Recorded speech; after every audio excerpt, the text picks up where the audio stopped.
Assalamualaikum warahmatullahi wabarakatuh. Berjumpa lagi dengan Mimin. Oke, kita lanjutkan ceritanya. Tapi seperti biasa yang belum tekan tombol like, bantu Mimin terlebih dahulu tekan tombol like. Bab 3473 sampai bab 3474.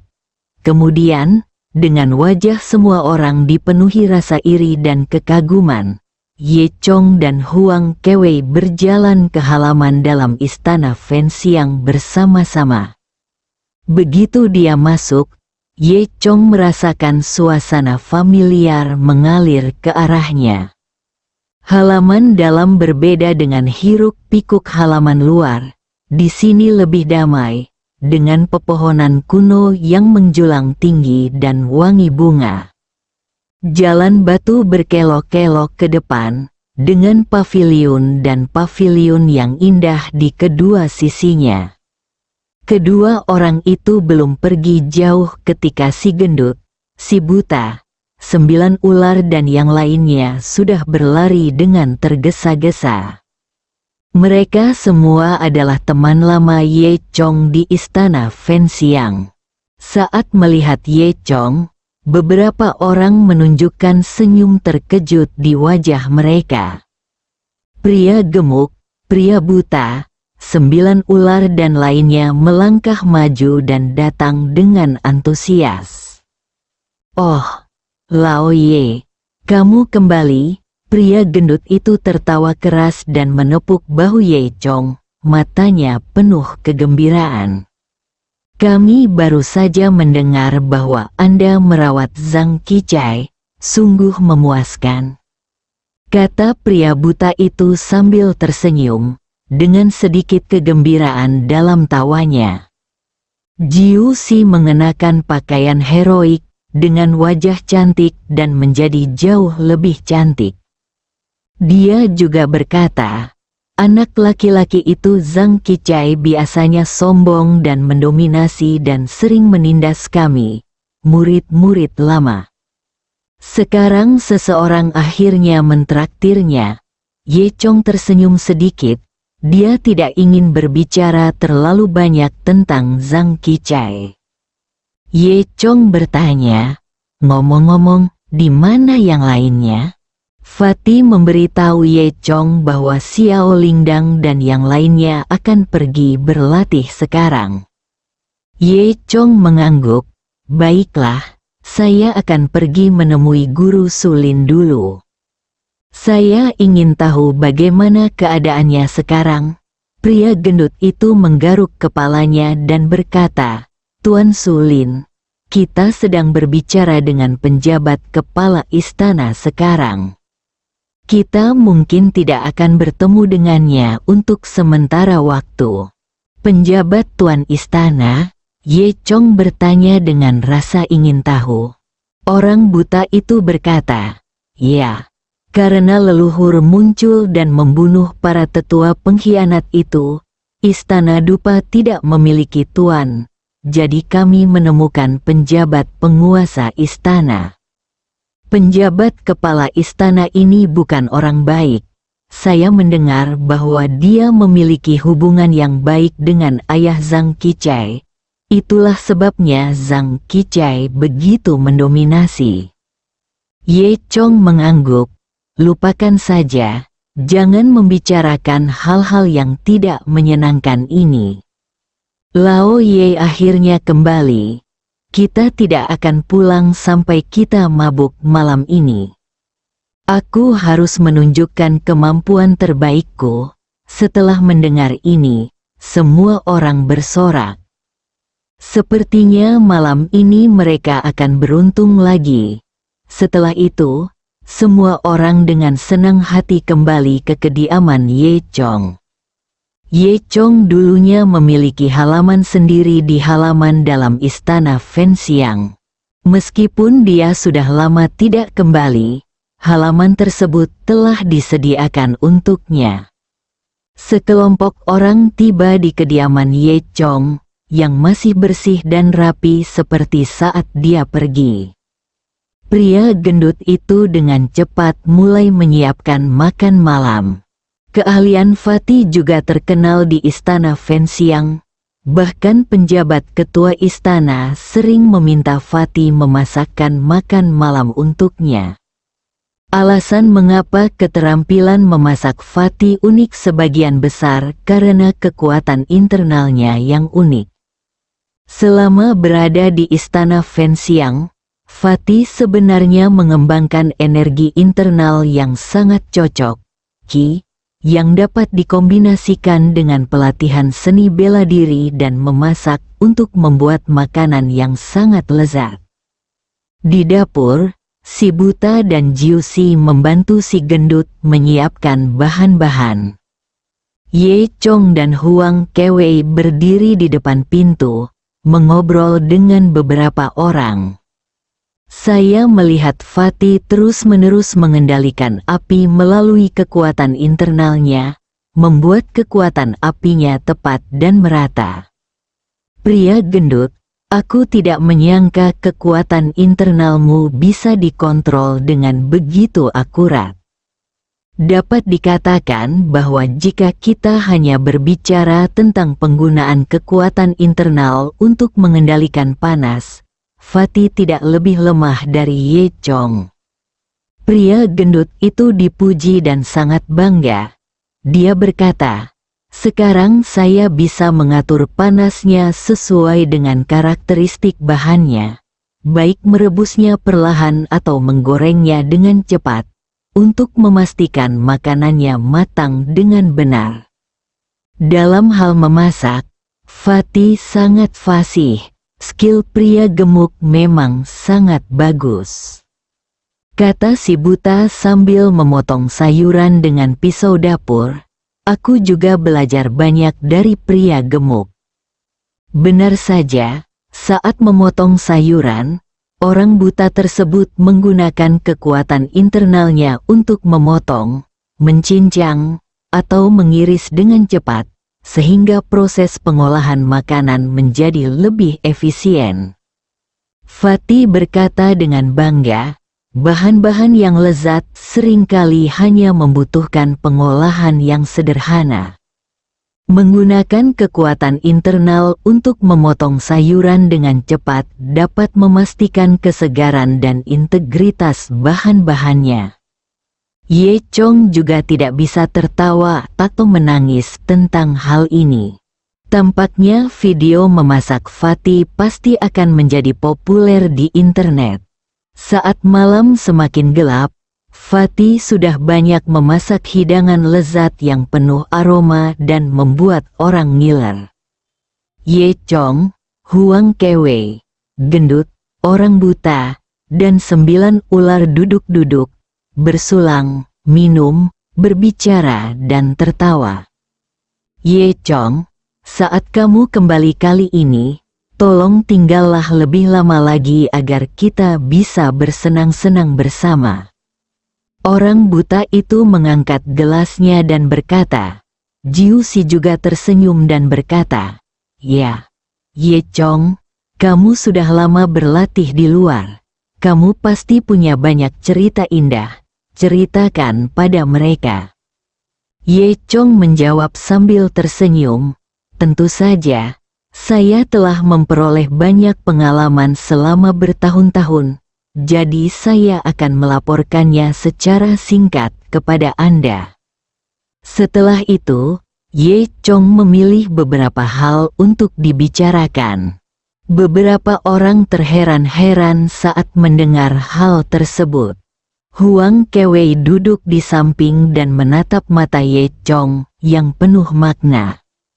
Kemudian, beberapa orang lainnya juga berbagi satu sama lain tentang kehidupan sehari-hari mereka di Istana Dupa dan cerita menarik tentang kultivasi mereka.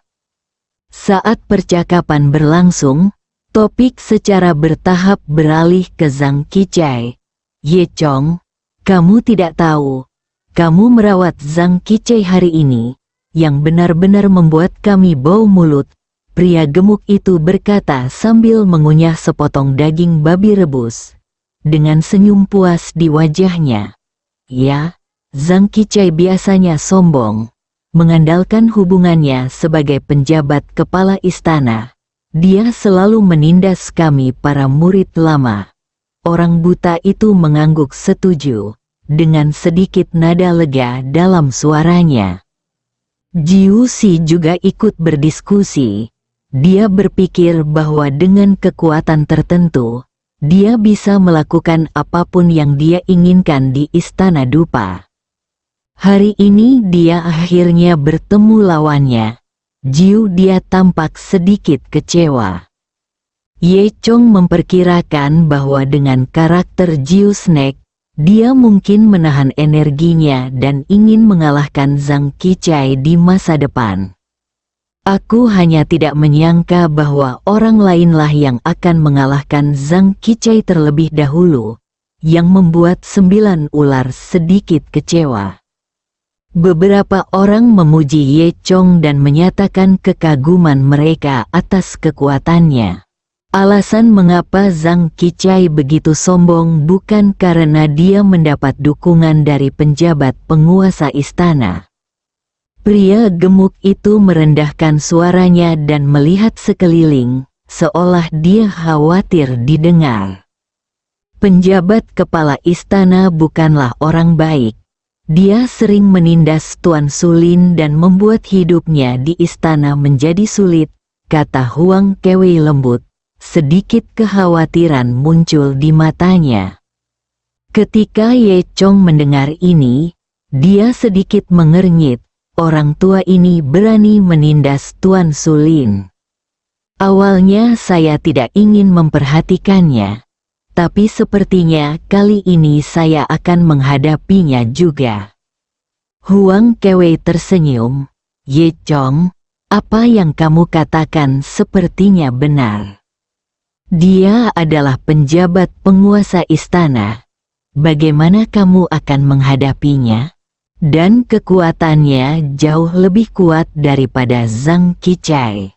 Ye Chong hanya tersenyum dan tidak membantah. Sulin selalu baik kepada kami. Saya tidak menyangka situasinya di istana akan begitu sulit. Hei, sebenarnya jika Tuan Sulin tidak ada di sini, saya khawatir kami para murid lama akan ditangani oleh penjabat kepala istana. Jiu Si juga tampak sedih. Penjabat kepala istana selalu mencari peluang untuk melemahkan pengaruh Tuan Sulin dan ingin mengkonsolidasikan posisinya. Begitu hal ini disebutkan, suasana di meja makan menjadi sedikit berat, dan semua orang khawatir dengan situasi Guru Sulin. Ye Chong terdiam beberapa saat, lalu perlahan berkata, "Jangan khawatir, serahkan masalah ini padaku. Ngomong-ngomong, ulang tahun Tuan Sulin 2 hari lagi. Ye Chong kebetulan ada di sini, jadi kita bisa merayakan Tuan Sulin bersama." Kemudian, Huang Kewei bertanya kepada Ye Chong, "Apa yang terjadi saat kamu kembali kali ini?" Ye Chong tidak menghindar dan memberitahu semua orang bahwa dia akan menemukan Mo Jincheng. Pria gendut itu tertegun sejenak, lalu menunjukkan ekspresi bingung, menyentuh kotak emas. Di mana tempat itu? Kenapa aku belum pernah mendengarnya? Menyentuh Jinheng, 9 ular dan orang buta juga menggelengkan kepala, menandakan bahwa mereka juga asing dengan nama ini. Huang Kewei sedikit mengernyit. Dia sepertinya pernah mendengar tentang Mo Jincheng. Mo Jincheng, aku tahu sedikit tentangnya. Ini adalah kota perampok makam. Ye Chong, apa yang kamu lakukan di sana? Perampokan makam? Saya Chao.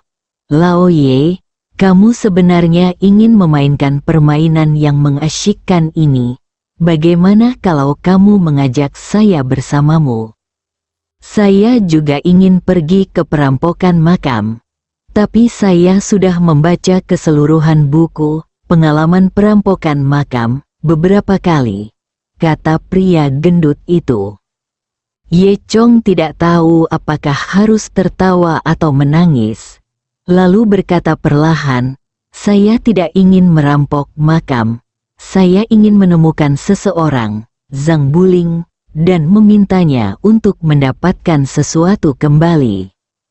"Apakah Zhang Buling?" Mata Huang Kewei berkilat kaget. Dia adalah pendiri Mo Jincheng, sosok yang sangat legendaris. Namun konon keberadaannya misterius dan sulit ditemukan. "Tidak masalah. Aku masih yakin bisa menemukan seseorang," kata Ye Chong sambil tersenyum. Huang Kewei berkata, "Tapi jangan terlalu percaya diri. Zhang Buling ini tidak sesederhana itu. Mereka menyentuh Kapten Emas. Tahukah Anda apa yang terbaik dari Kapten Emas ini? Itu bersembunyi. Meskipun tingkat kultivasi mereka tidak tinggi, mereka mungkin orang biasa, tetapi keterampilan penyembunyian mereka tidak tertandingi oleh siapapun. Dan Zhang Buling adalah pemimpin di antara mereka. Jika dia ingin bersembunyi, saya khawatir bahkan nenek moyang kita dari istana Fenxiang pun akan melakukannya. Dibunuh, tidak dapat menemukannya." Setelah mendengar kata-kata Huang Kewei, Ye Chong sedikit mengernyit. Apakah itu benar-benar kuat? Huang Kewei mengangguk. Tentu saja, Ye Chong tidak menyangka masalah ini tidak sesederhana itu. Pria gendut itu tidak bisa menahan diri untuk tidak menyela. "Hai, apakah kamu benar-benar akan menyentuh Jin Heng?" Kedengarannya sangat berbahaya. Ye Chong mengangguk, matanya menunjukkan tekad, "Tidak peduli apa, aku harus menemukan Zhang Buling. Ini sangat penting." Jiu Si tidak bisa menahan diri untuk tidak bertanya. Lalu apakah ada cara untuk menemukan Zhang Buling? Semua orang memandang Huang Kewei.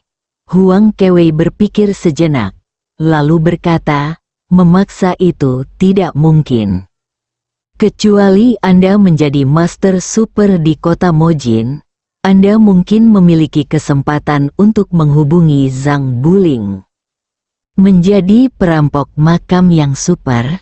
tanya orang buta itu. Pria gendut itu terkekeh. Sepertinya ini cukup menarik. Ye Chong berpikir sejenak dan berkata, "Ini adalah metode yang layak. Saya bisa mencobanya." "Hei, Lao Ye, aku sudah lama tahu bahwa kamu adalah orang yang pemberani, dan kamu berani mencoba hal-hal seperti merampok makam." Jiu Si dan Fatih juga menyatakan dukungan mereka. "Hai, meskipun kami tidak bisa banyak membantu, kami akan berada di sini menunggumu kembali." "Terima kasih semuanya." Ye Chong tersenyum. Huang Kewei berdiri, berjalan ke arah Ye Chong, dan berkata dengan lembut, "Ye Chong, jika kamu benar-benar ingin pergi, aku akan memberitahumu semua yang aku tahu tentang menyentuh kota emas." Faktanya, apa yang diketahui Huang Kewei salah, dan itu semua adalah kontaknya ketika dia keluar untuk pelatihan. Belakangan, Huang Kewei menceritakan kisah tentang kota Mojin. Keesokan paginya, Ye Chong bangun dari rumah. Mereka minum larut malam tadi sebelum tidur secara terpisah. Pria gendut dan pria buta itu masih tidur di tempat Ye Chong dan saling menyapa. Ye Chong mengabaikan mereka. Setelah berkemas, dia keluar dari kediamannya. Ye Chong mengikuti jalan di halaman dalam dan sampai ke halaman sulin. Saat ini, pintu halaman terbuka sedikit, dan melalui celah tersebut terlihat pemandangan di halaman yang tenang dan anggun. Ye Chong mengetuk pintu halaman dengan ringan dan menunggu, masuk, dengan lembut sebelum dia membuka pintu dan masuk. Di halaman terdapat rimbun bunga dan tanaman. Terdapat platform batu di bawah pepohonan di sisi kiri halaman. Sinar matahari menyinari pucuk-pucuk pohon dan menyinari platform batu tersebut, membentuk bintik-bintik cahaya dan bayangan. Dan Sulin sedang duduk di sana, dengan sosok anggun dan temperamen lembut. Sulin mengenakan gaun biru hari ini, dan kainnya berayun lembut tertiup angin, berpadu harmonis dengan lingkungan alam sekitarnya. Meskipun usia sebenarnya Sulin diperkirakan hampir 100 tahun, namun karena budidayanya, dia masih terlihat seperti berusia 30-an, mempertahankan penampilan mudanya, dengan kulit halus dan putih, seperti gadis kecil. Apalagi kedua kakinya yang super panjang, berwarna putih lurus, dengan garis-garis halus dan eye-catching. Dari paha, betis, hingga pergelangan kaki, setiap lekuk tubuh pas, tanpa bekas lemak berlebih. Kakinya seperti sebuah karya seni yang dipoles dengan cermat oleh seorang pematung, penuh kekuatan dan keindahan. Sulin duduk di platform batu, satu kaki digantung dengan anggun, kaki lainnya dengan lembut menginjak platform batu, lututnya ditekuk secara alami, membentuk lengkungan yang anggun. Posturnya yang kasual dan natural membuat kakinya semakin menarik. Matahari menyinari celah dedaunan dan menyinari kaki Sulin. Kedua kakinya yang panjang terlihat semakin putih dan bening, hampir menyilaukan. Ye Chong berdiri di pintu halaman, matanya tidak bisa tidak tertarik pada kaki panjang Sulin. Faktanya, anak laki-laki seusia Ye Chong seringkali menyukai wanita dengan pesona dewasa seperti Sulin. Bahkan orang-orang seperti Ye Chong yang terbiasa melihat angin dan ombak sebenarnya memiliki gambaran aneh tentang Sulin di dalam hati mereka. Kecantikan Sulin tidak hanya terletak pada penampilan, tetapi juga pada temperamen dan pengembangan batinnya. Setiap gerakan yang dilakukannya penuh pesona wanita dewasa. Sulin dengan santai berjemur di bawah sinar matahari ketika dia mengetahui bahwa Ye Chong lah yang datang, dan dia tampak terkejut. "Ye Chong, kapan kamu kembali?" Sulin bertanya. Ye Chong kembali sadar, berjalan maju dengan cepat, dan duduk di bangku batu di seberang Sulin. "Hei, Tuan Sulin. Saya kembali kemarin dan datang menemui Anda secara khusus." Sulin tersenyum, lalu keduanya mulai mengobrol. Sulin juga kaget setelah mendengar beberapa pengalaman Ye Chong. "Aku benar-benar tidak menyangka kamu akan mengalami begitu banyak petualangan. Maka kamu pasti sangat kuat sekarang, kan? Apakah kamu sudah berhasil menembus untuk menjadi seorang master?" Sulin bertanya.